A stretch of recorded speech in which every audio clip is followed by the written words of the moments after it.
And then, I guess, how do you feel about the gendered spaces on campus? Like, I guess, I know you're in a sorority, and how do you feel about, like, I know going to the units is there's kind of been a dialogue on campus about that being a very male-based kind of center on campus, and I guess, how do you feel that affects the sexual assault environment on campus?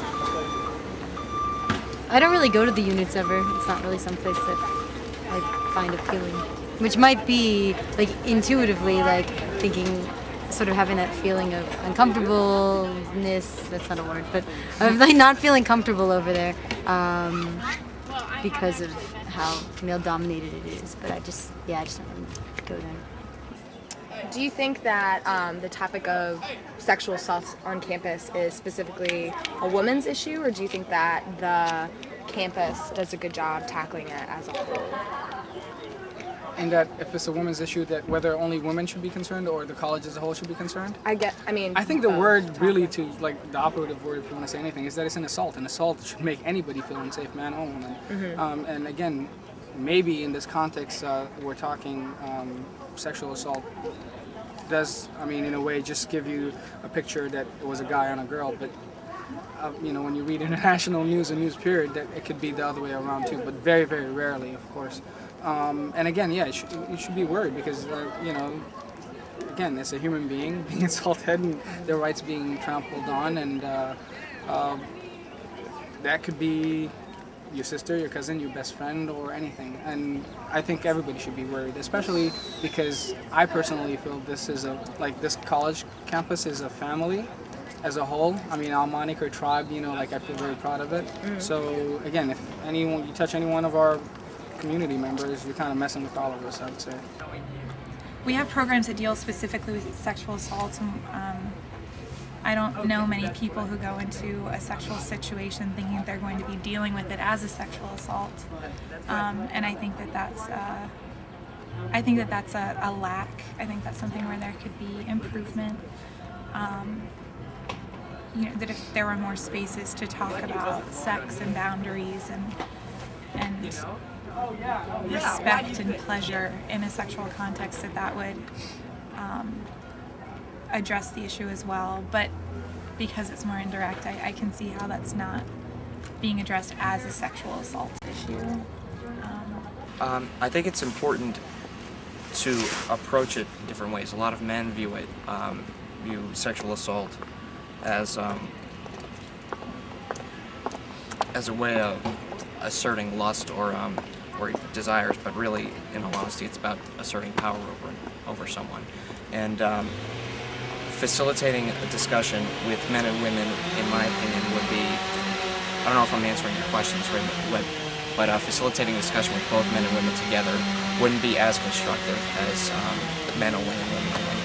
Rooted in that men are far less likely to be sexually assaulted, so they don't experience it on as much of a personal level. And the way that I think men experience it more often is that a friend of theirs is sexually assaulted or sexually harassed, something like that, and so they experience it through that way. And I think that's the way in which I've had most of my discussions with other men on campus about it. Just like you're trying to figure out how to help other people, not necessarily help ourselves. And I think that's the major difference, is that it's not as personal or possible for men to really understand. And it's more of it's trying to help a friend instead of trying to help yourself. Do you know about the resources on campus if a friend came up to you and was sexually assaulted, and there are resources on campus, would you feel comfortable using them, and do you know what they are? I feel like I would probably call people in Box, which is the club that I'm in, because I feel like they know a lot, they're really comfortable, or I'd call the counseling center, or the police if I thought it was, if my friend thought that was necessary, and if she wanted me to help her, or he or she, I guess, right? Do you know where to go if your friend had a problem? Like, would you know what to tell her? Either of you? I guess I'd probably go talk to someone at the counseling center or something. That would be the first place I would go. But that's just sort of like intuition. I would assume to do that. I didn't see a flyer somewhere or whatever. So, yeah. I mean, I would feel the same way, although I haven't heard very positive things, or I've heard that the counseling center is hard to get an appointment at, so I don't know if that would be the first place that I would go. I probably would seek a friend's help over some kind of resource.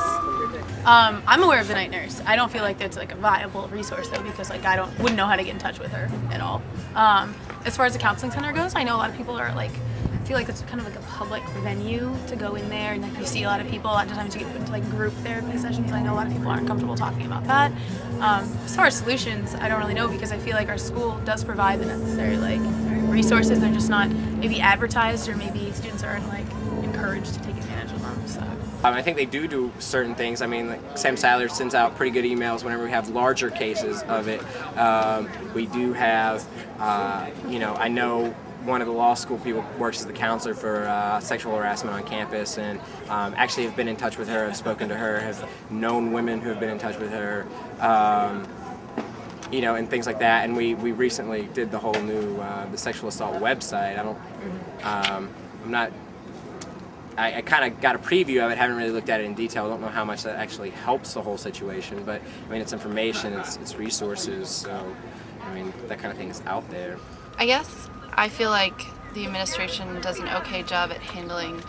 I've never seen anyone go through the process, but I think they do an okay job at supporting victims of sexual assault, but I don't think that they do a very good job at altering the environments where sexual assault happens, and I think that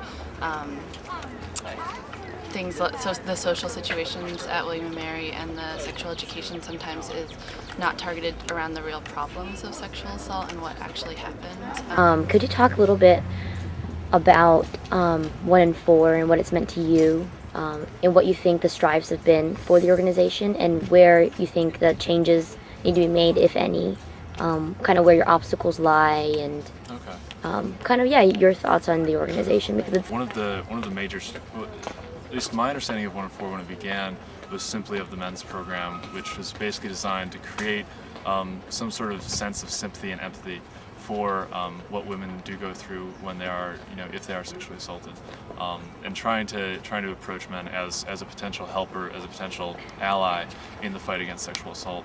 And I think what 1 in 4 has done recently is trying to kind of re-understand and reconstruct our identity and our focus in how we can fight sexual assault on multiple fronts. One of the new things we're experimenting with is something called the mailbox, where it's basically all about language use and dominance, where there's a mailbox constructed, and everything within the mailbox describes what a man is, and everything outside of it is designed to push men back into that box that describes men.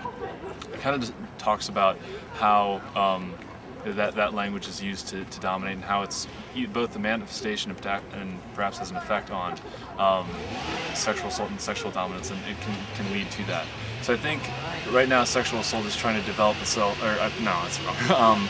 1 in 4 is trying to develop itself to become more dynamic in where it approaches these problems, these issues. Right now, one of our big things is language. In the next few years, we're really trying to think about where we can really go, how we can help even more, with our goal being to end sexual assault. Just finding every single spot where we can help, and then exploring that fully, which I think we've already done with, I guess, addressing men as a potential ally, and then also with trying to change language use and get people to understand the implications of the language that you do use.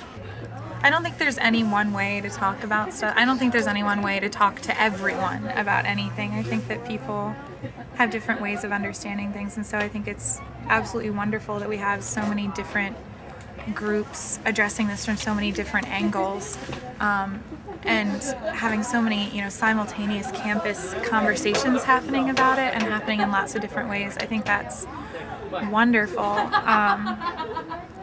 because as long as it's not harmful, I think that it's adding to awareness and raising consciousness, I guess.